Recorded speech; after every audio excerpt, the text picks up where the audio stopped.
요즘 화제인 드라마가 있지요.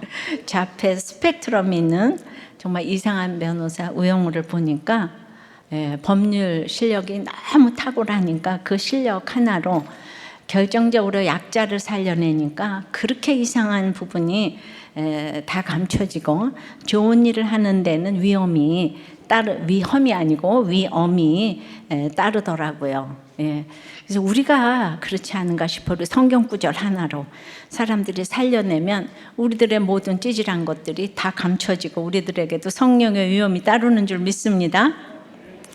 성령의 상소는 그래서 인내가 따라야 하는데 우리가 이제 인내하면서 비굴과 위축감으로 인내하면 안위함만 못하죠.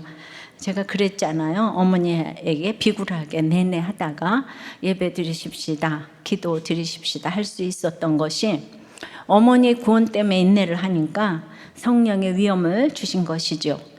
그런데 구원은 이 세상 어떤 좋은 일보다도 가장 좋은 일이기 때문에 구원 때문에 인내하면 위험을 주십니다. 내가 너무나 당하는 것과 상관없이 나에게는 하나님의 자녀라는 이 자존감이 있기 때문입니다. 오늘 이 시간 예수 믿는 우리에게 허락된 이 성령의 위험이 무엇인지 함께 말씀을 듣도록 하겠습니다. 첫째는 과시가 아니라 자신의 수치를 드러낼 때 주어집니다. 지난주 아그리빠 왕이 바울의 말을 듣고 싶다고 하니까 베스도 총독이 내일 들으리다 그랬죠. 23절입니다. 이튿날 아그리빠와 버니게가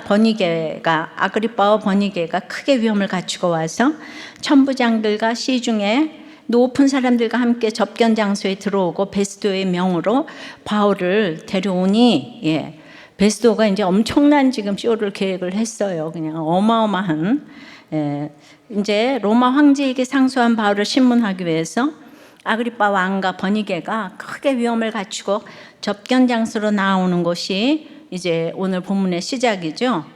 그런데 이때 그들이 바울의 말을 듣기 위해 왔는데 특이하게 크게 위험을 갖췄다고 묘사를 해요. 즉 위험이 있는 게 아니라 위험이 있어 보이려고 지금 이제 갖췄다고 하는 거예요. 이건 자신을 과시하기 위해서 이제 화찬란한 모습으로 접견 장소에 들어왔습니다. 근데 여기서 위험이라는 단어는 이제 일반적인 단어로 영광, 위대함, 화려함, 탁월함 이런 단어가 아니고요. 누가가 쓴 단어는 판타시아예요. 우리가 자주 쓰는 판타지가 바로 여기서 온 말입니다. 공상, 상상, 환상이라는 뜻이죠. 이 단어는 신약에서 여기서만 단 한 번 쓰였는데요. 이 단어는 구약의 70인역에서도 4번밖에 안 쓰였는데 4번 중 2번은 상상의 뜻으로 쓰였습니다.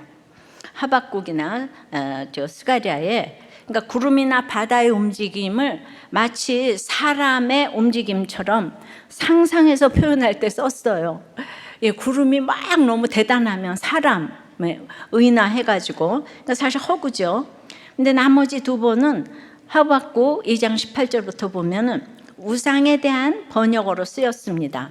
그러니까 이 얘기는 겉은 화려하지만 그 속에 생명은 전혀 없는 그 우상의 헛됨을 강조하기 위해서 우상을 이 판타시아로 번역을 했습니다. 무슨 뜻입니까? 우상은 진짜 신이 아니라 인간이 상상으로 만들어낸 허구라는 뜻입니다. 아그리빠와 버니게가 옷과 치장과 자태와 신하들로 다들 대단히 옷을 입고 나왔는데 신하들도 안 그렇게 했어요. 잔뜩 부풀린 큰 이 위험이야말로 세상 사람들이 누구라도 한 번쯤 가져보고 싶은 판타지입니다. 그런데 이 판타지는 아무리 좋아야 판타지예요. 그림의 떡이에요. 실상이 아니에요. 허구해요. 근데 이 신문 쇼를 이렇게 대단히 화려하게 한 거는 저는 그만큼 이제 바울에게 열등감이 있어서 이렇게 화려하게 꾸몄다고 생각을 하는데요. 이 신문쇼의 감독 베스도가 주인공 아그리빠의 상대역으로 정한 이제 피고 바울이 등장하는 거예요. 입장을 합니다. 원어로는 바울이 끌려 나왔다 해요. 그러니까 베스도나 아그리빠나 번이게나 천부장들이나 높은 사람들이나 그 동작이 모두 능동태인데요, 바울만 수동태입니다. 그러니까 그 높은 사람들에게 바울이 지금 구경거리가 되어서 지금 신문을 받는 거예요. 그렇기 때문에 지금 위험을 뽐내는 다수의 높은 사람들 앞에서 세상 위험이라고는 아무것도 없이 초라하게 서 있는 바울이 택자인 거예요. 감옥에 갇혀있던 바울 자신은 정말 초라하기 짝이 없는 지금 노인이고, 키도 작고 대머리에 다리도 휘어서 안짱다리고, 코도 삐뚤어져서 매부리 코라고 해요. 그 외모로도 아주 밀립니다. 그럼에도 불구하고 그는 조용하지만 그리스도를 닮은 기품과 자신감으로 이 법정을 압도했어요. 우영우가 법정을 압도하잖아요, 그죠? 실력이 있으면 압도해요. 하나님이 나를 어떻게 볼까가 중요하지 사람이 어떻게 보냐가 중요한 것이 아니죠. MRI를 찍으러 가면은 이제 그걸 찍으러 가야 되는데 있는 대로 화려하게 치장하고 가면 진짜로 중요한 건 내장인데 얼마나 웃겨요, 그죠? 그런 걸 웃긴다고 그래요. 그러니까 지금 이제 그 접견 장소에서 바울만 유일하게 내장에 병들은 거 아는 거죠. 세상의 위험이 허상임을 알고 성령의 위험 앞에 무릎을 꿇고 순종하여 지금 사명을 감당하고 있기 때문에 위험이 있는 거예요. 근데 이제 잘 보세요. 그들은 자신을 드러내기 위해서 수많은 화려한 옷과 장식품을 갖췄지만 아이러니하게도 그들은 드러낸 것이 아니라 옷 속에 자신들을 숨긴 거죠. 겉을 드러내고 과시할수록 자신을 숨기고 싶은 게 많은 거예요. 자신들의 실체를 숨기고 있기 때문에 그들에게는 위험이 주어질 수가 없는 거예요. 어제도 신문에 났는데 골프 옷이 비쌀수록 잘 팔린다는 거예요. 그러니까 그거 다 과시하려고 비싼 거 입죠. 거기가 화려한 데잖아요. 그것뿐만이 아니죠. 명품을 사려고 다 줄을 서고. 그러니까 이게 다 열등감이 있는 거죠. 그러면은 이 아그리빠와 버니게의 이 실체, 열등감은 뭘까요? 지난주엔 제가 잠깐만 다뤘죠. 아그리빠와 버니게는 아그리빠 1세의 아들과 딸로 온누이간이에요. 그러니까 헤롯 아그리빠 2세인데 당시 한 32살쯤 됐는데요. 당시 친여동생과 근친 상관을 했던 로마의 칼리굴라 황제와 같이 이들도 이제 근친 상간에 의심을 받고 있었죠. 이 아그리빠 그 2세는 아주 이렇게 방탕하게 살다가 이제 돈도 없어서 쩔쩔매는데 뭐 돈을 꿔주는 사람도 없이 그렇게 그랬을 때 마음이 가난해졌죠. 로마의 칼리굴라가 황제가 되기 전에 전임 티베리오 황제가 저거 왜 빨리 안 죽냐고 말한 것을 누가 밀고를 한 거예요. 그때 이 아그리빠 2세가 자기가 말한 거라고 뒤집어 쓰고 감옥에 간 거예요, 스스로. 그러니까 후에 황제가 된 칼리굴라가 감옥에서 나온 그의 공을 얼마나 치하했겠습니까? 우리 다 정치가 이래요. 그러니까 아그리빠가 아주 머리가 좋은 사람인 거죠. 사람 팔자 시간 문제라고 하듯이 칼리굴라 황제가 그냥 그 전임 유대 분봉왕들의 땅도 다 몰아주고 예루살렘 성전 관리권과 대제사장 임명권까지 줬어요. 그러니 대제사장도 이제 이렇게 세습을 하는 건데 아나니아에서 이스마엘로 마음대로 바꿨지요. 이런 사람을 세상은 정치를 잘한다고 합니다. 그런데 이제 워낙 이 집안의 뿌리를 우리가 좀 살펴볼 필요가 있는데요. 증조 할아버지였던 헤롯 대왕은 예수님의 탄생 소식을 듣고 유아 살해 명령을 내리고 다 죽였던 인물이죠. 그리고 이 헤롯 대왕의 아들이 뭐 부인이 10명이니까 여러 명 있었지만은 세례 요한을 죽인 헤롯 안디바는 빌라도와 한편이 되어서 예수님을 십자가에 못 박도록 결정한 사람이죠.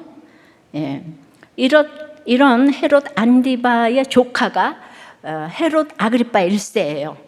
이 헤롯 아그리파 1세는 사도행전 12장에 보면 사도 야고보를 칼로 죽이고 오늘 아그리파 2세처럼 왕복을 입고 위엄을 부리면서 단상에 서서 하나님의 영광을 가로채다가 벌레에게 먹혀 죽었어요. 기억나시죠?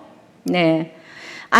근데 그의 아들인 아그리파 2세는 유대 반란과 이어진 전쟁에서 이제 유대가 마지막 망할 때 아그리파 2세인데 유대 왕이 돼가지고 글쎄 로마 편에 쓴 거예요. 그러니까 알죠? AD 70년에 디도에 의해서 이제 완전히 돌아나도 남지 않고 망한, 그러고 나서 망하고 나서도 20, 30년 더 살면서 전쟁의 그 참혹한 결과를 보면서 여생을 보냈어요. 그러니까 헤롯 대왕부터 지금 100년이 훨씬 넘도록 악인의 형통을 보여주고 있어요. 예수님을 대대로 지금 죽이는 집안인데도.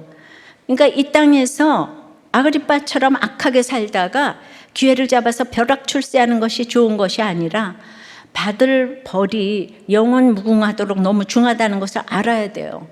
악인의 형통을 보여주는 모델입니다.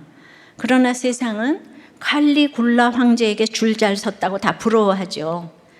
줄을 잘 서면요, 죄만 더 크게 지을 뿐이에요. 근데 기회를 잡아서 출세하는 것을 인생 최고의 복으로 아는 사람도 많아요.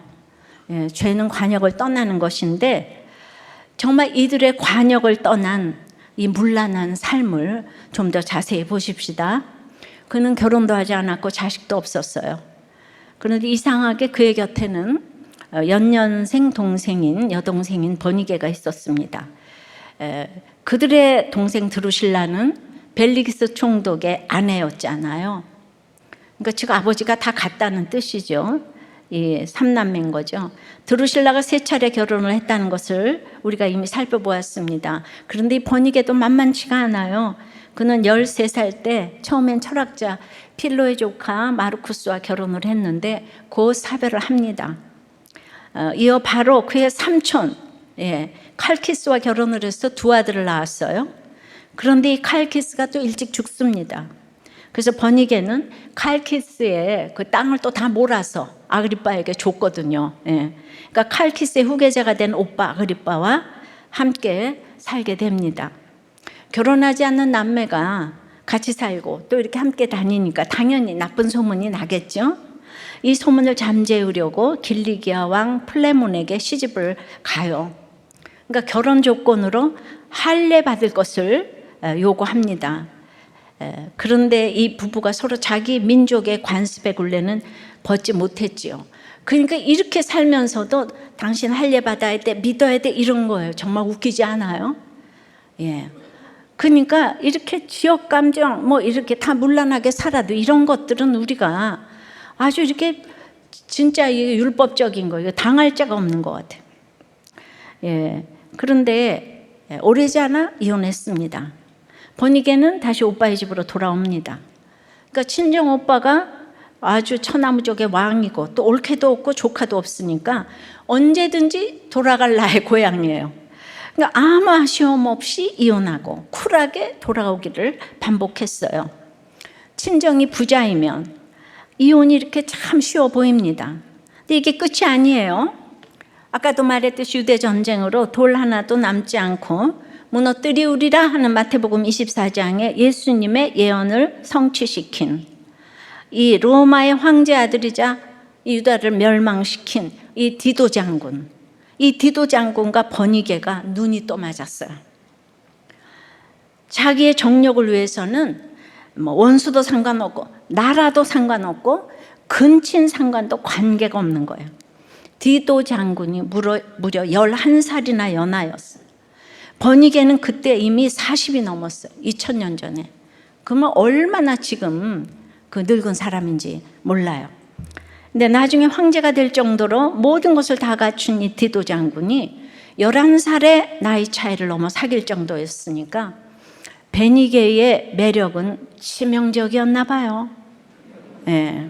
너무 부럽습니까? 아유, 죽어도 그렇게 한번 살아보고 싶네. 그것이 여러분들의 또 이제 소원이죠. 그런데 이 버니게는 거기다가 자기 동생, 그렇게 이쁘면서도 자기 동생 드루실라의 미모를 그렇게 또 질투했다네요. 참 끝이 없습니다.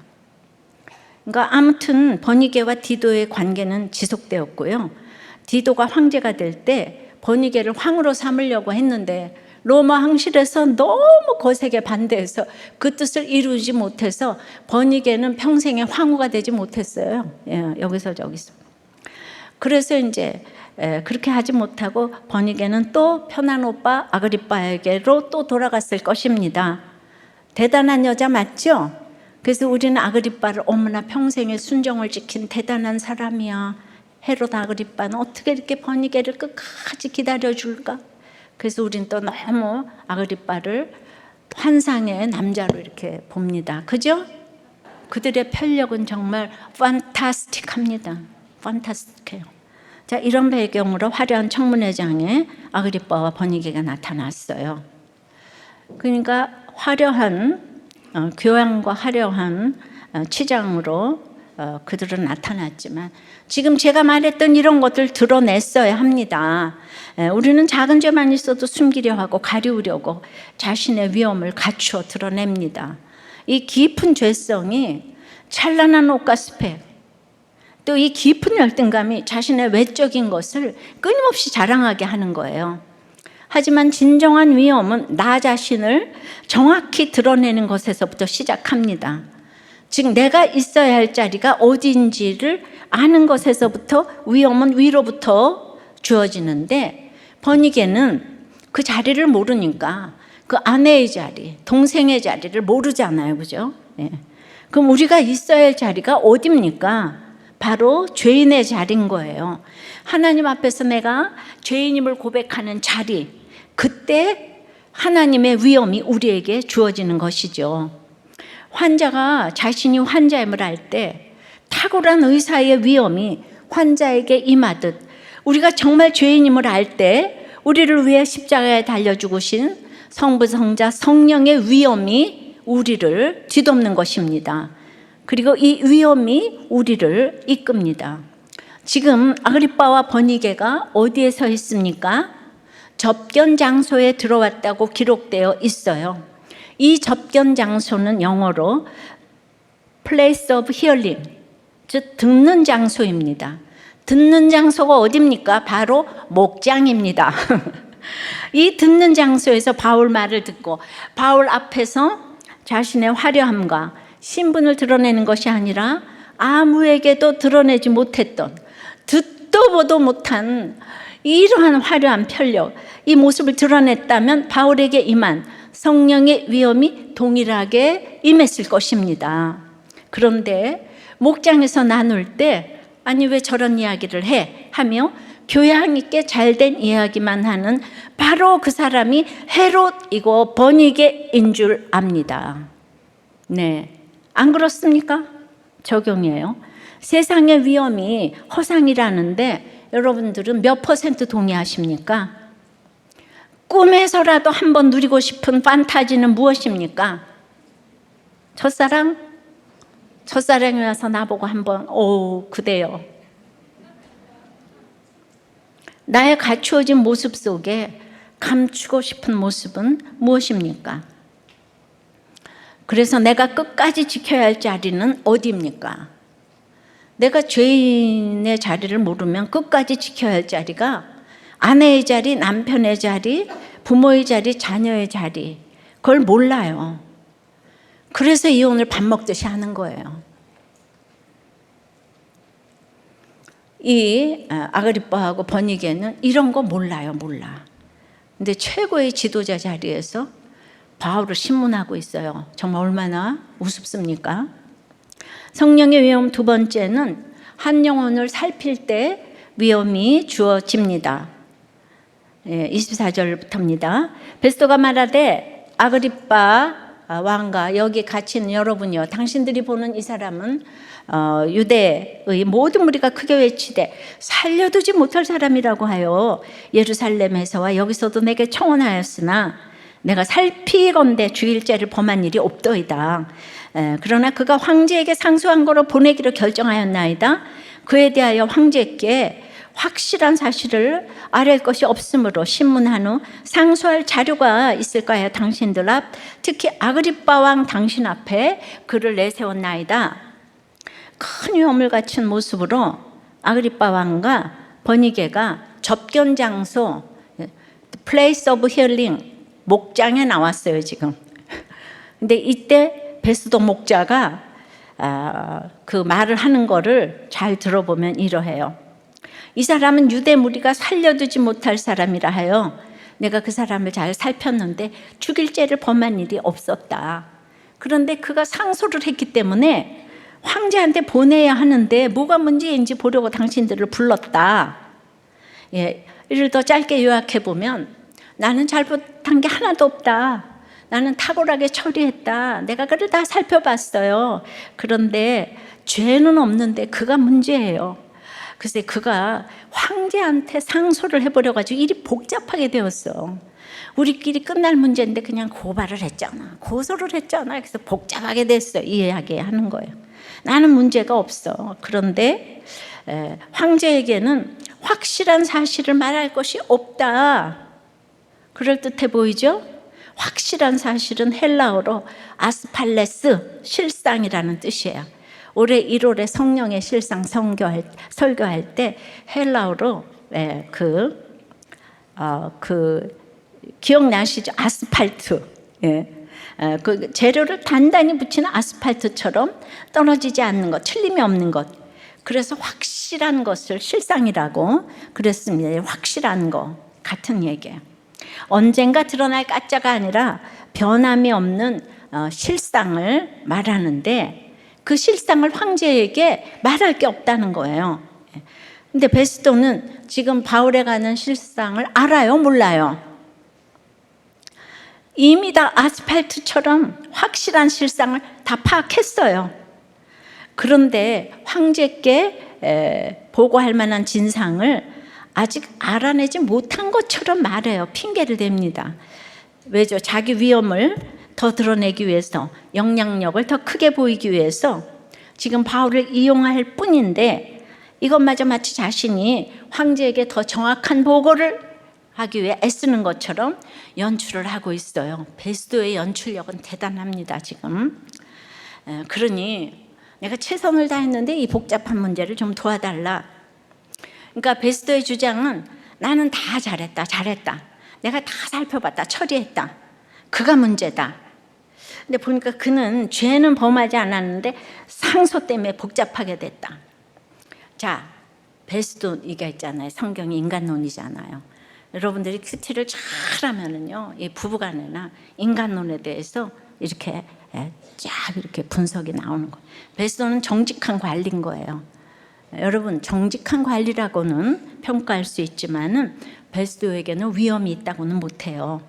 왜냐하면 베스도는 자신이 책임지려는 이 태도, 나는 잘못 없다 하는 태도는 어떤 존경도 위험도 이끌어낼 수 없습니다.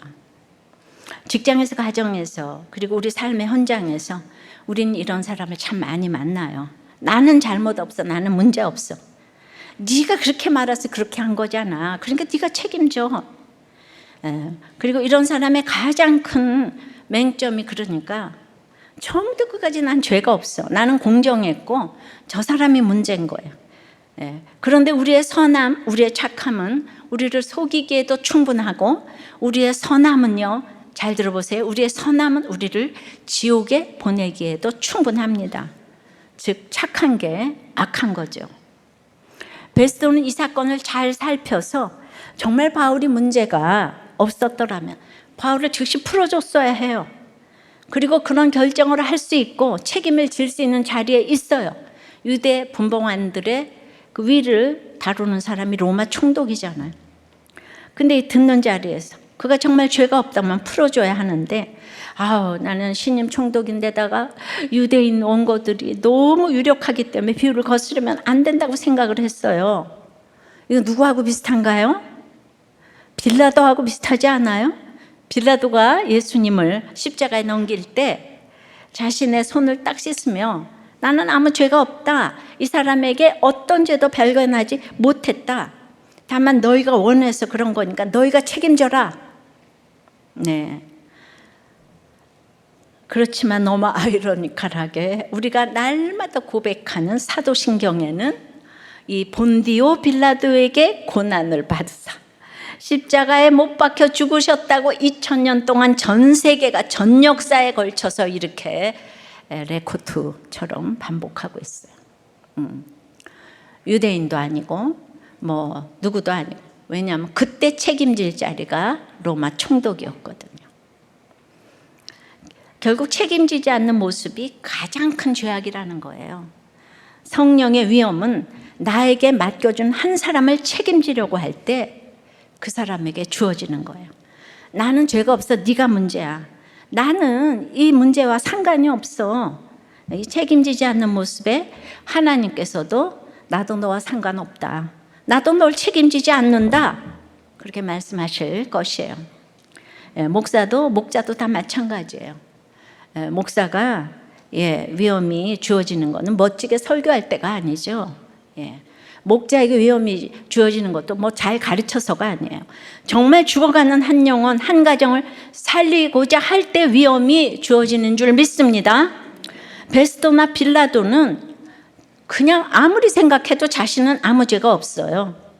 이 죄가 없다는 목자는 아주 곤란한 거예요.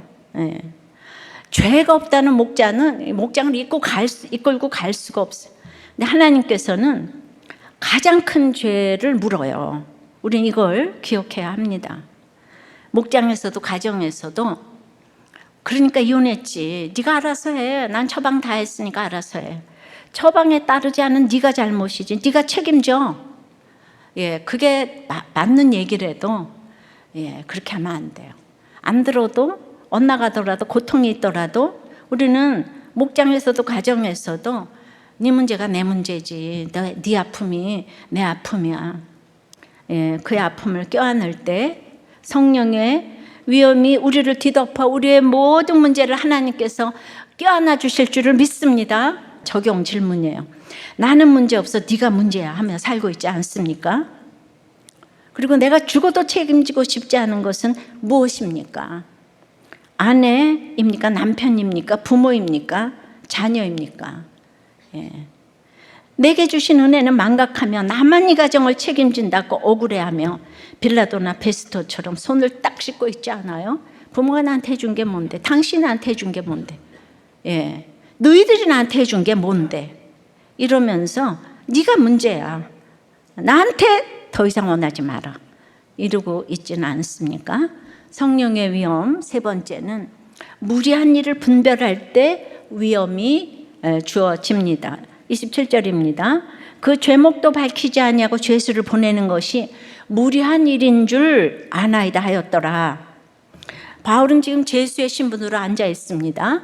그동안 뭐 더들로 변호사가 와도 대제사장이 와도 이스라엘 최고 기관인 사네드린 공회원들이 와도 모든 법에 능통한 로마 총독이 벨릭스 베스도 2번이나 바뀌어도 심지어 유대법에 정통한 유대 땅을 다스리는 왕이 와도 바울의 죄목을 발견하지 못합니다. 그런데 바울은 어디를 가나 설교할 때 자신이 죄인임을 고백합니다. 아이러니하죠. 정작 어느 사람도 바울을 처벌할 죄목을 발견하지 못하는데요. 그 죄목이 없어도 바울은 자신이 죄수임을 인정하며 갑니다. 죄수임을 인정하며 가는 사람은요, 무리한 일인지 아닌지 분별할 수가 있어요. 근데 어떤 사건이 왔을 때 이 일의 옳고 그름만 따지고 나는 죄목이 없으니 죄인이 아니라 말한다면 이 베스토처럼 무리한 일인지 아닌지 분별하지 못하고 죄목만 찾다가 싸움만 나는 거예요. 그러니까 죄목이 없지만 내가 죄수임을 아는 것이 이것이 성도의 위엄인 거예요. 우리가 오픈하고 고백할 수 있는 것은 이 죄를 십자가에 못 박았기 때문이거든요. 그리고 그 죄를 온전히 잊지 못했더라도 그 죄를 날마다 십자가에 못 박아 그 죄에 대해 온전히 죽었기 때문에, 고날만큼 죽었기 때문에 오픈하며 고백할 수 있는 것이고, 오픈하고 고백함으로 날마다 내 속에 다시 살아나는 그 죄와 치열하게 싸우면서 갈 수 있는 거예요.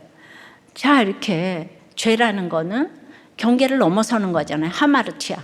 그러니까 오늘 말씀으로 경계를 또 앞당기는 거죠. 또 제자리에 저울추처럼 가져오고.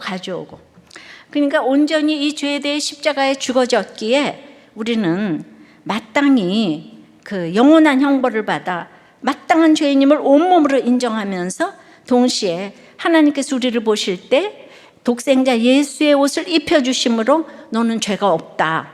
그러니까 나는 죄인이지만 죄목이 없는 죄인이라 이거예요. 몰라요? 나는 죄인이지만 죄목이 없는, 왜냐하면 하나님께서 용서해 주시고 간과해 주셨기 때문에. 그러니까 정말 이 죄인의 모습으로 살아가는 그 모습이 필요하는데 왜 자꾸 저기는 죄만 보라. 이런 성도의 아이러니를요, 세상은 이해하지 못합니다.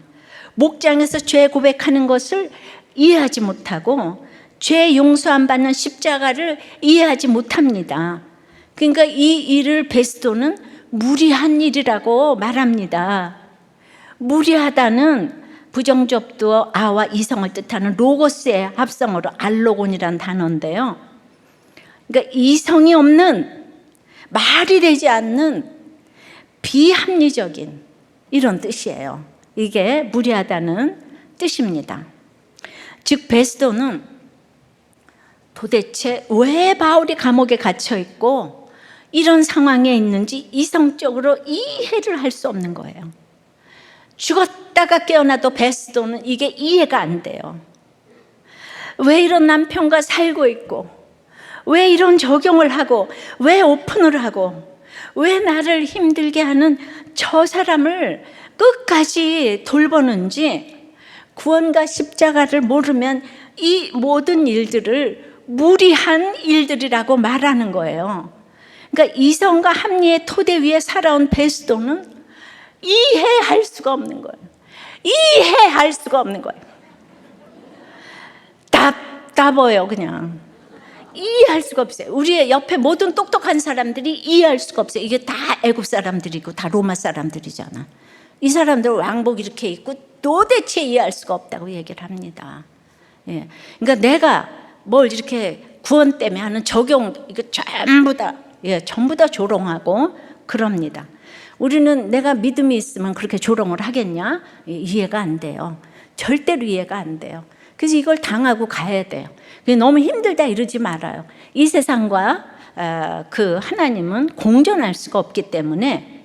그러니까 어떤 집사님 집에서 쫓겨났는데 그 아내의 역할을 끝까지 감당하기 위해서 자신을 쫓아낸 남편의 사는 집 앞에 반찬을 해서 걸어놨다는 거예요. 남편에게 잘 보이기 위해서도 아니고 뭔가 욕심을 위해서도 아니고 정말 자기도 하기 싫었지만 아내의 역할을 잘하지 못한 자신을 회개하며 목장 처방에 순종해서 했어요. 그런데 아주 합리적이고 이성적이었던 이 정신과 의사는 이혼을 해야지, 왜 그런 미련한 짓을 하냐면서 자신이 배운 수많은 지식과 상담해온 많은 경험을 통해서 이 가정은 결코 합쳐질 수 없고 반찬을 해서 가져다 주는 그런 미련한 일 좀 하지 말라고, 그래서 남편이 돌아오는 게 아니라고. 그런데 이 남편의 마음이 변했다는 거예요. 아직 돌아오기까지는 아니지만 변했다는 거예요. 그러니까 이 의사가 내가 졌다고, 목장이 맞았다고 상담을 해줬다는 거예요. 요새는 육아교가 있어요. 기독교, 불교도 아니고 육아교. 그러니까 그 아이들이 조금이라도 상처받지 않고 이렇게, 그게 아니고 좋은 부모 나쁜 부모 없고요. 알코올 중독 부모 밑에서 훨씬 훌륭한 아이들 많이 나왔어요. 그러니까 너무 구원에 초점을 둬야지 그냥 우리 애가 어떻게 될까 그냥 그거, 그러니까 이게 구원에 초점을 둬야 돼요. 아셨습니까? 네. 그래서 우리가 합리라고 생각하는 것들을 정말 객관적으로 이 욕심이 없는 목장에서 검증을 받아야 돼요. 목장에 목자와 목원들은 욕심이 많아도 목장은 욕심이 없어요. 왜냐하면 구원의 공동체니까. 그렇지 않으면 우리는 무리한 일이 합리적이라고 생각하고 무리한 일을 분별할 수가 없습니다. 구원을 위한 적용이 때론 미련해 보여도 말씀 안에서 가장 이성적인 적용이고, 이런 것들을 공동체 안에서 분별하며 나아갈 때 이 일이 무리한 일인지 아닌지 이렇게 묻고 분별해 나갈 때 나도 살고 너도 살고 함께 살아나는 것입니다. 근데 세상은 엄마 저 여자가 바람폈대, 사람이 바람폈대, 죄목만 주목합니다. 일부 예배에서 세례 간증을 그 도박한 청년이 했어요. 첫날부터 말씀이 들렸다는 거예요. 그리고 너무 세례 받고 싶어서 받는데요. 제가 눈물이 났어요. 20년이 돼도 말씀이 안 들리는 사람들이 많은데 세상은 죄목만 주목하는 거예요. 근데 우리는 죄목이 아니라, 옳고 그름이 아니라, 잘못했는 거 따지는 게 아니라, 내가 죄수임을 알고 갈 때 이 사건에 나의 죄목이 없더라도 내가 죄수임을 알고 갈 때 우리는 무리한 일, 아닌 일을 분별할 수 있고 구원을 위한 일이 무엇인지를 분별할 수 있는 것입니다. 마틴 루터 킹이 흑인을 죽인 백인 있잖아요. 예, 그 사람이 용서하죠. 그러니까 흑인을 죽인 백인도 사람이고 흑인도 사람이라는 거예요. 근데 사람은 다 죄인이라는 거예요. 근데 사람이 100% 죄인이라는 것을 인정할 때가 가장 존엄하고, 이 존엄을 훼손할 수 있는 도구는 이 세상에 없다고 얘기를 했어요. 인간이 가장 존엄할 때가 100% 죄인이라는 것을 인정할 때라고 한 것입니다. 예, 이게 제가 얘기한 건 줄 알았더니 루터킹이 그렇게 얘기를 했더라고요. 이 존엄이 성령의 위엄 아니겠습니까? 예. 아니, 내가 그 얘기 듣고 한 건 아니에요. 예.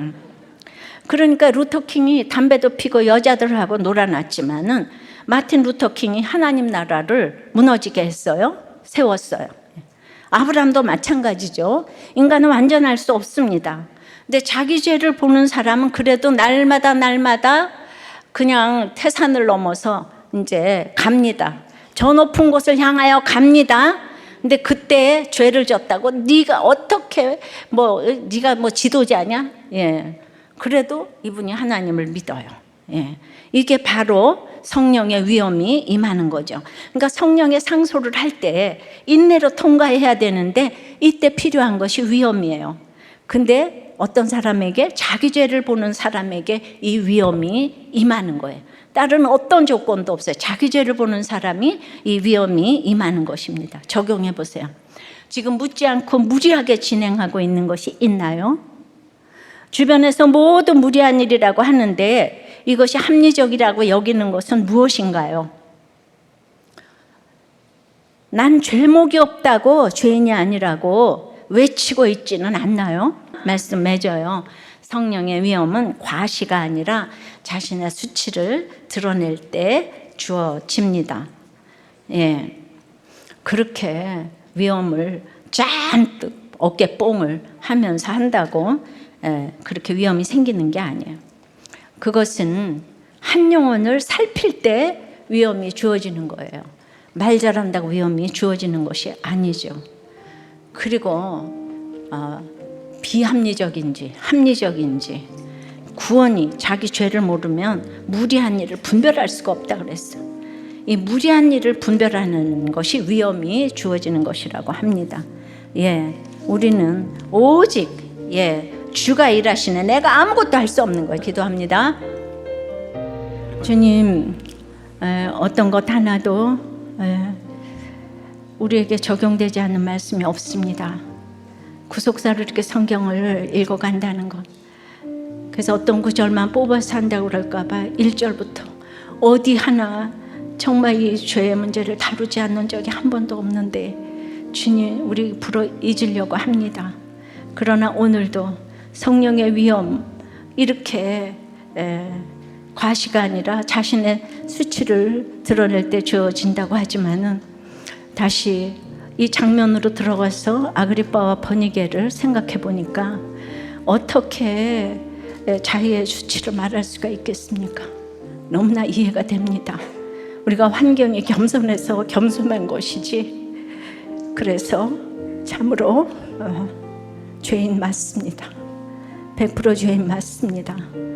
주님, 날마다 한 영혼을 살피기를 원하지만은 마음은 원이로되 그렇게 손과 발이 가는 적용을 못합니다. 이래저래 너무나 영육간에 우리는 이유가 많습니다. 주님, 그러나 그렇게 깨달아서 그렇게 살지 못해서 내가 정죄하지 않게 도와주시옵시고, 하나님의, 우리는 아이콘이고 하나님의 형상이기 때문에 하나님이 지켜주실 줄을 믿습니다. 주님, 정죄하라고 이러고 설교를 하는 것이 아니라 오늘 정말 내가 죄인임을 모르니 베스도가 그 지식으로, 그 스펙으로 도무지 이해를 못하는 것을 보니 내가 그렇게 살지는 못해도 정말 그 우영우처럼 그 법조문 성경 구절 하나 가지고 살릴 수 있는 것을 보았습니다. 이게 깨달아지지 않으니까 이해가 안 되고 답답한 이런 일들이 우리 가운데 너무나 많이 있습니다. 베스도와 같은 사람들이 곳곳에 있습니다. 우리는 그들을 전도할 수가 없어요. 복음을 전할 수가 없어요. 그래서 기다려야 합니다. 바울도 이렇게 힘들게 가는 길인데 우리가 쉽게 갈 수가 있습니까? 여러분도 오늘 가정에서 정말 말이 안 되는 일을 당하지만 그러나 하나님이 감당치 못할 시험 당함을 결코 허락하지 않으십니다. 반드시 여러분들의 훈련이 지금 있기 때문에 그 배우자를 허락하셨습니다. 끝까지 참고 인내하며 이제 약재료로 이 모든 것을 사람들에게 나누어 줄 때가 올 줄을 믿습니다. 끝까지 인내해서 성령의 상소를 하여서 이때 위축되지 아니하고 성령의 위엄으로 갈 수 있도록 역사하여 주시옵소서. 우리 모든 식구들을 주님의 날개 아래 보호하여 주시옵소서. 성령의 위엄을 주시옵소서. 하나님은 결코 실패하지 않으십니다. 주님 역사하여 주시옵소서. 예수 그리스도 이름으로 기도드리옵나이다. 아멘.